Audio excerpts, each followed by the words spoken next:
Bachelor of business administration एक ऐसा professional course जिसका डिमांड आज के डेट में काफ़ी तेज़ी से बढ़ती जा रही है। इस कोविड के संकट ने हमें एक बात तो बता दी है कि ऑनलाइन बिजनेस ही आने वाला टाइम का फ्यूचर है।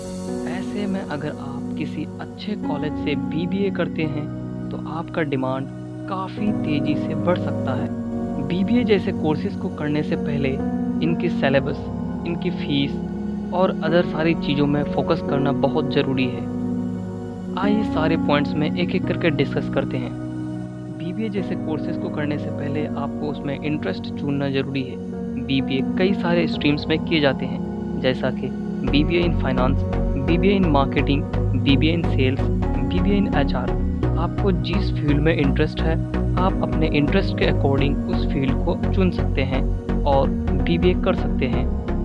बीबीए जैसे कोर्सेज़ को करने के लिए सबसे ज़्यादा इम्पॉर्टेंट होती है उनकी फ़ीस, क्योंकि इंडिया में कई सारे ऐसे कॉलेजेस, प्राइवेट कॉलेजेस हैं जिनकी फ़ीस कई बहुत ज़्यादा है, जैसा कि 4 से 30-32 लाख के आसपास। लेकिन आज के इस वीडियो में मैं ऐसे कॉलेज की लिस्ट लेकर आया हूँ आपके लिए, जहाँ से आप 30-35 हज़ार के अंडर तक ही बीबीए जैसे कोर्सेज़ को कर सकते हैं। लेकिन इतने अफोर्डेबल कॉलेज होने के बावजूद आपको इतनी आसानी से ये कॉलेजेस बिल्कुल नहीं मिलने वाले हैं। इनके लिए आपको एक एंट्रेंस क्रैक करना बहुत ज़रूरी है।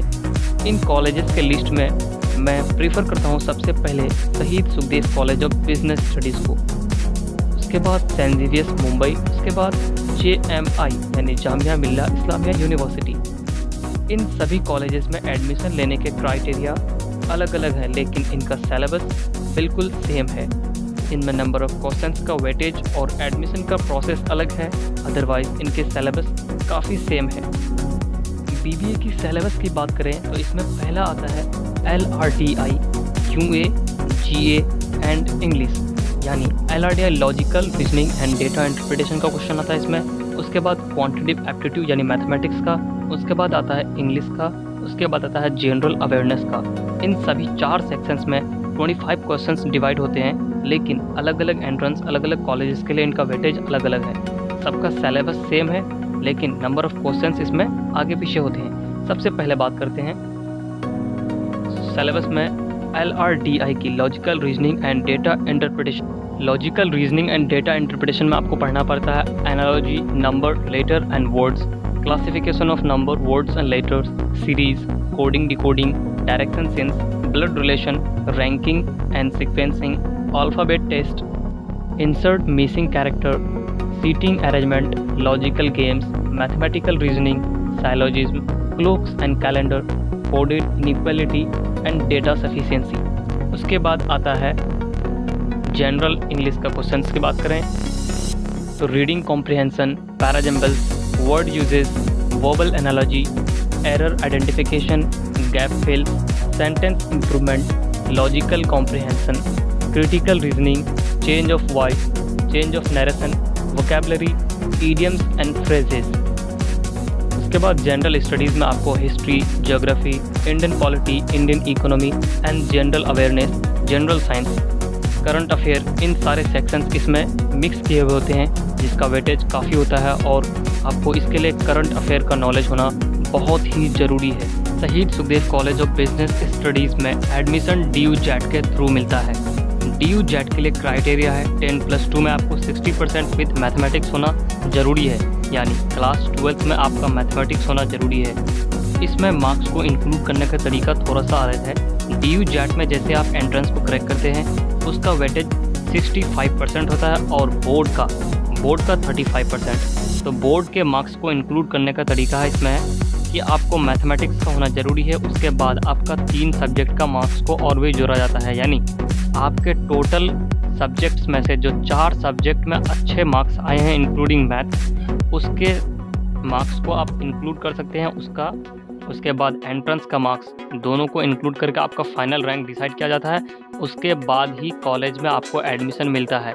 अगर एक बार आपको कॉलेज में एडमिशन मिल गया, उसके बाद आपको काफ़ी सुविधाएं इसमें दी जाती है, जैसे कि इसका प्लेसमेंट रिकॉर्ड, फ़ी, पैकेजेस काफ़ी अच्छे हैं।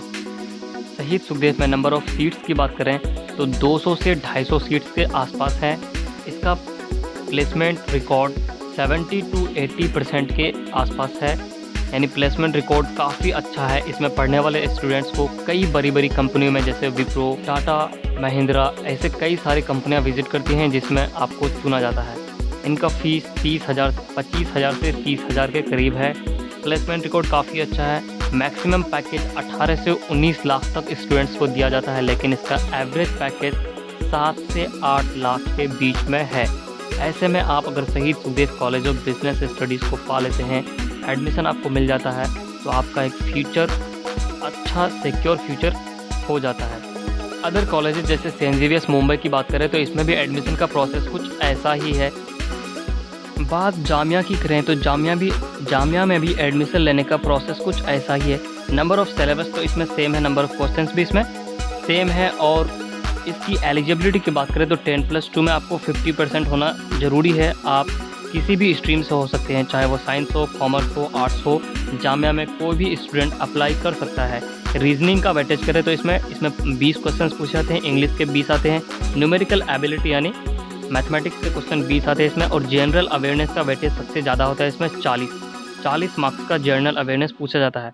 यानी टोटल क्वेश्चन 100 होते हैं, जिसमें से एक गलत आंसर देने पर आपको 0.25 मार्क्स यानी 1/4 मार्क्स आपके काट लिए जाते हैं। ये सभी एंट्रेंस के लिए है, शहीद सुखदेव के लिए भी, सेंट जेवियर्स मुंबई के लिए भी और जामिया के लिए भी। आपको एक गलत आंसर होने पर आपका 0.25% मार्क्स जो है आपको काट लिया जाता है।